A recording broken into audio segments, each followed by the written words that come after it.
And well, in case you're joining us now on Morning Express today and throughout the day, it is U.S. Elections 2016 and America Decides. And well, joining me now to have that conversation as we set the pace is Andrew Franklin, who is an analyst. Good morning and good to have you. Good morning, Michael. Thank you for coming in this early. It's great. And of course, it's been, mentioned as one of the most polarized presidential elections in the U.S. Do you agree with that? Yes, I do. I think that this kind of election has shown a split in the United States. Very deep and rather surprising, and probably the most polarizing election since 1964, when Barry Goldwater of Arizona ran against Lyndon Baines Johnson, who had been John F. Kennedy's vice president, and who, of course, became president when JFK was assassinated. Why do you think it's been that polarized, this compared to the rest? And especially given that the last election we had Barack Obama, the first black president who had a chance and became, or rather the two last elections, one would have expected that maybe would have been more polarized than this. Oh, no, not at all. I think that Senator McCain in 2008, it was a very different candidate than is Donald Trump. Senator McCain is a conservative Republican, senator from Arizona, former prisoner of war of the communists in Vietnam for 5.5 years, but had a great deal of civility. And other than his choice of Sarah Palin as his vice presidential candidate, represented mainstream Republicanism. The fact is that when John McCain lost fair and square to Barack Obama, he conceded the election with grace. Right. And when members of the crowd began to boo Barack Obama, John McCain said, no, he won. And Barack Obama very graciously accepted John McCain's concession, and also said something very, very important about how John McCain suffered for the United States and went through things that none of us, including Barack Obama, could understand. Right. Spending 5.5 years in a prisoner of war camp after being shot down. Even the 2012 elections, Romney, who is another mainstream conservative Republican, actually from the East, although a Mormon, never degenerated into this sort of mudslinging. But also, I think that the lack of genuine policy discussion during this election cycle gives the wrong impression about elections for the whole world. About if the United States is the beacon of democracy, one of the exemplars of how to run the epitome of democracy. Well, it's not the epitome so much because we have 50 states. Right. You know, every state runs its own affairs. Pretty much, we've had devolution since day one, and as a result. But it gives the impression that you can get away during an election without having to discuss anything of substance. I mean, Donald Trump has not discussed anything of substance. In terms of policy. Do you think this is mainly because of the two, the characters of who we have as the main contenders, the two horse races, as it were, given that Donald Trump, especially at the beginning, was dismissed as one who's just probably having a good time, but surprisingly gained momentum, and he still seems to be gaining momentum? Well, the thing is, during the primary season, you get the more committed voters who actually make an effort to get to the polls. So during the Republican primaries, he was facing a very big field. I think it was 14, 15 other candidates, all of whom I guess now represent the mainstream of conservative Republicanism. A number of senators. And so they were dividing the primary voters, the Republican primary voters. And the base, Donald Trump's base, kept coming out and voting for him. And of course, he kept doing things that were, that were not necessarily normal for a candidate in a race. Not conventional. Not conventional at all. Very personalized attacks on Senator Marco Rubio, for example. And then they began reacting to him, discussing his small hands. Right. Or Marco Rubio's penchant for having to drink water while he's speaking. Ted Cruz having been born in Canada and whether he's a citizen or not. I mean, it became more of a personal attack, person to person, as it became all personalized. And of course, The other candidates reacted that way because, after all, Trump is a reality television Right. star, if you will. He was more of a Democrat in the 1980s. He's never come across as a right-wing Republican conservative, anti-abortion. These are things that, you know, as a New York real estate developer and as then a television reality show star, these are things that he never really mentioned. And in fact, most of his friends, that's why we see pictures of Donald Trump with Bill and Hillary Clinton. It's the same group of people, same class of people moving in the same circles. And I think that the elections were dumbed down this year as well. Why is that?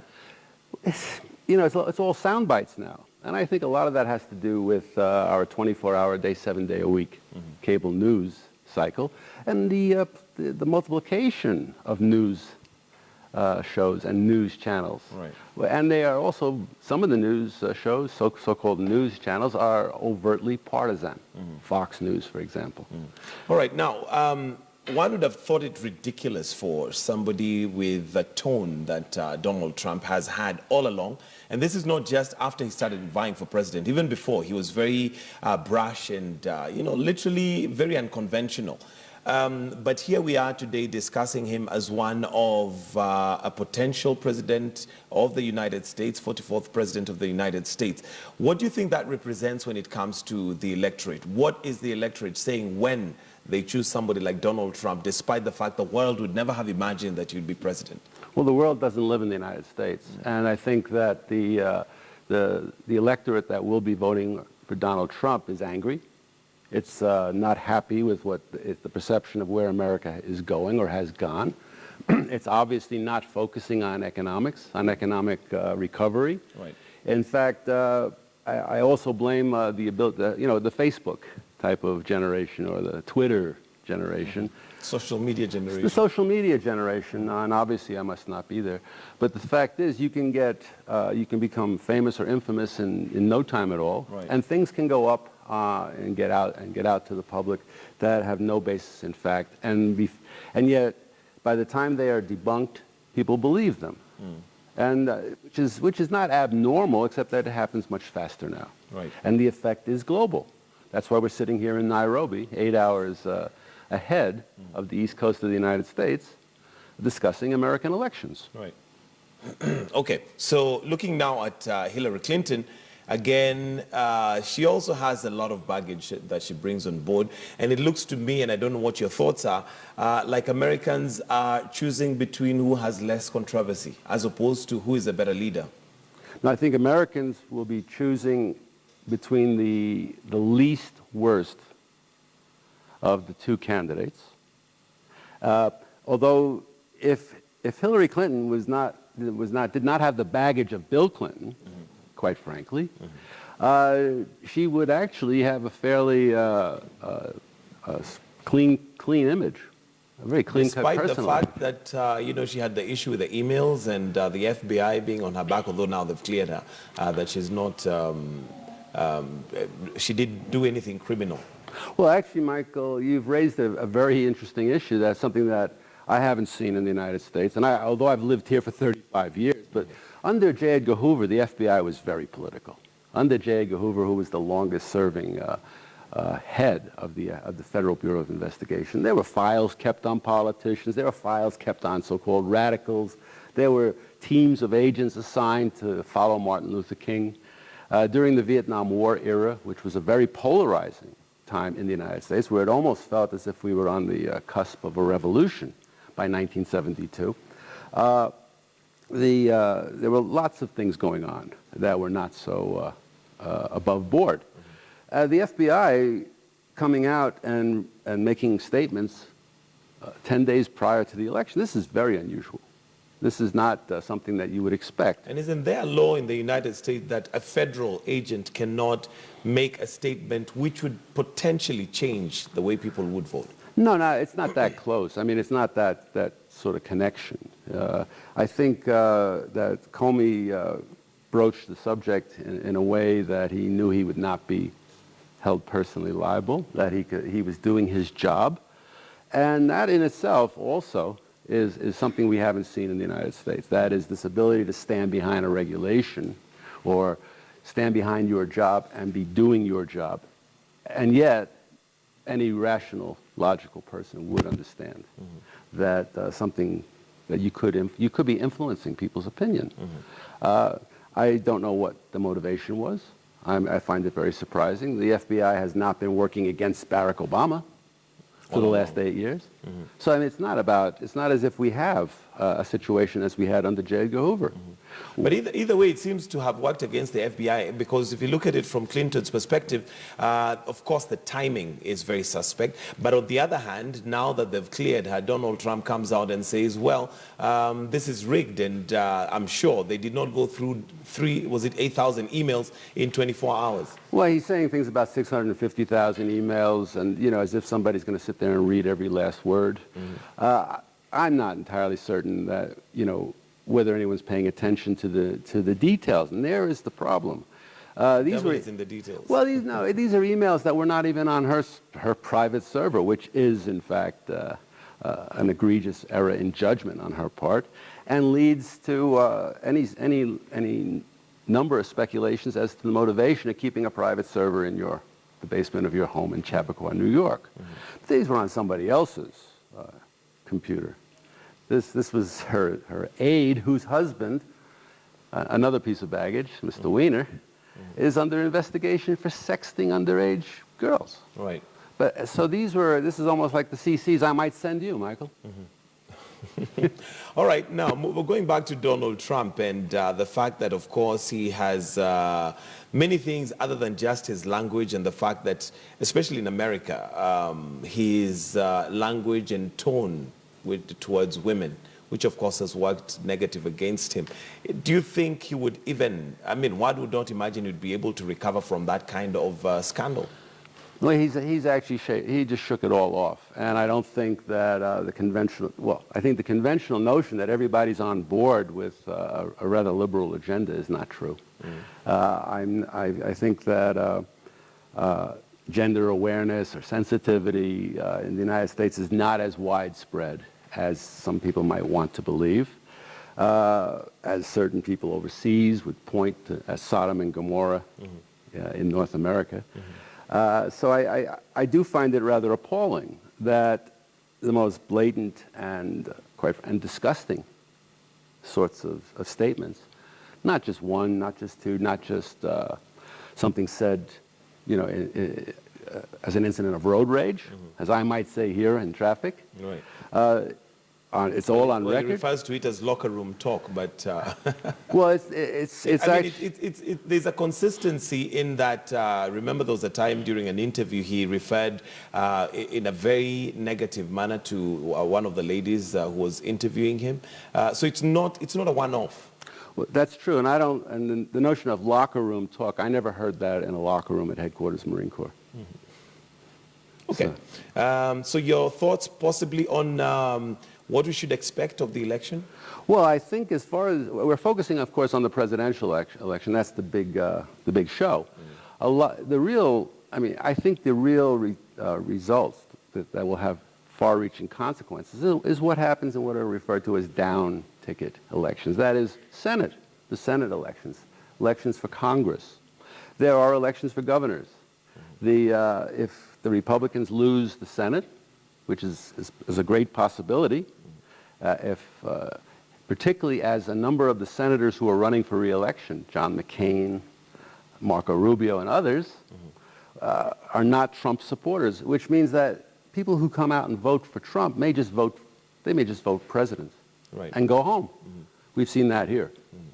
So if the Republicans lose control of the Senate and Hillary Clinton is elected president, which I believe will happen, she can move on to appoint a new justice of the Supreme Court. Now that sets the tone of American justice and jurisprudence for the next 20, 30 years. Right. I'm not saying that's a bad thing, by the way. I'm merely saying that that's a very important aspect to pay attention to. I think that the election, the fact that Donald Trump may in fact go to court he's got the money to do so, is also, again, a very disturbing prospect. Well, he has said that if he does not win, then he is likely to reject the result. And there's also a narrative that should that happen, America could face some form of violence. Your thoughts on that? No, I don't believe that America is going to face any form of violence from the right-wing militias rising up and taking to the streets. We have enough problems with our gun control situation, or lack of control, and massacres. And I've been on various media outlets here discussing gun control in the States. But we're not going to see militia movements taking to the streets and shooting it out with the National Guard. This is not a dystopia in America. There's a lot of talk. And of course, once again, if you look at social media, anybody can be a militia group leader. Anybody can be a warlord. And the ability to have access to guns and ammunition means you can display your wares for the whole world to see. And then by the time it percolates here to Nairobi, we have this notion of almost of a Burundi situation, or possibly Juba. Okay. And your thoughts possibly on the state of security in America, given that Donald Trump and Hillary Clinton also have very different views regarding gun laws? The gun situation in America is of course worrisome. The Second Amendment of our Constitution does not really permit you to keep assault rifles, as many assault rifles as you want in your home, and also does require you notionally, as the Founding Fathers wrote, to be part of an organized militia, to protect the country, in other words. I think gun control has a lot of political overtones, and whether anybody will be able to change our system or our systems of control and regulation is debatable. When I was being interviewed about the Orlando nightclub shootings, and I was asked about what did I think would come out of that attack when 49 people were killed at a gay, bisexual nightclub, and 50 some odd people were severely wounded, I was very negative. I said it's a very depressing situation. Right. We have multiple massacres. We have school shootings. We have mass killings, and after the dust settles and the bodies are buried, we talk about what we need to do, and we do nothing. So I'm not entirely certain that Hillary Clinton will be able to make any change in that situation. I think, in fact, although I did not vote for Barack Obama in 2008, I would have to say that from a domestic policy point of view, he's been a very effective president. You know, he has managed to get programs across that the Affordable Care Act, which, although perhaps we should be going to National Health Service, and I wouldn't have said that in 1972, is an amazing achievement. Right. Whether the economy, the recovery in our economy has been trickled down to everyone. Obviously, the Trump supporters don't see it. And that's a large group of people who feel left out of any sort of recovery. By the same token, we look at crime in some of our inner cities, and if your economy is recovering, you should see a drop-off. Which should trickle down right down. Notionally, and so there is a problem of an increasingly unequal society in the United States. Talking about inequality, one of the other problems, of course, that America has had, especially in the recent past, is the relationship between the police and specifically blacks, you know, with the rise of Black Lives Matter and, you know, the shootings that have been going on. How do you see that changing, if at all it's going to change, especially given that Donald Trump has been seen as one who is evidently very on the edge of racism, as it were? The whole situation between police and communities seems extremely polarized. I also believe that cops are genuinely frightened because of the plethora of guns, because of the ready availability of guns. I don't know what it's like to be a cop in the United States in 2016 or 2015. I think that the seeming willingness to shoot first, or shoot as you're asking questions, is something that we had not seen in the 1960s and 1970s, where cops were not viewed as friends of long-haired hippies and protesters, or of minority communities, to be frank. I think we have a situation where we have increasing diversity in our police forces, and there are many of them. That's another thing that people outside the United States don't really appreciate, is how many different sorts of sheriff's departments, marshals, state police, local police, county, can be in one state, and then you multiply that across 50 states and territories. And the standard of policing and training seems to be lacking, and possibly that reflects our increasing militarization of policing. Not because so many of our veterans, particularly since 9/11, are joining the police forces. That doesn't necessarily mean they're going to be more militarized. But we've actually gone to equipping our police increasingly as if they are the National Guard, increasingly with armored vehicles. And when you wear helmets and flak jackets and body armor, you start thinking more like a trooper in the field than you do as a community police officer. All right, and in case you're joining us now, well, Andrew Franklin with me in the studio, and basically it's America Decides 2016, and that's what we are focusing on this morning. But at this point, allow me to bring in my co-host this morning, Akisa Wandera. And Akisa, I'm sure you've got the question of the day, which is going to remind us what it is. I'll also be looking at what response we have later on, but Akisa, over to you. All right, thank you very much. Mike, quite a discussion there you are having with Andrew Franklin, who, of course, as he says, is an analyst, as we take a look at the intrigues in the U.S. elections as they decide who will take up the White House next after Barack Obama. And this morning, we're asking you, who do you think is better placed to be the next U.S. president? Who do you think is better placed to be the next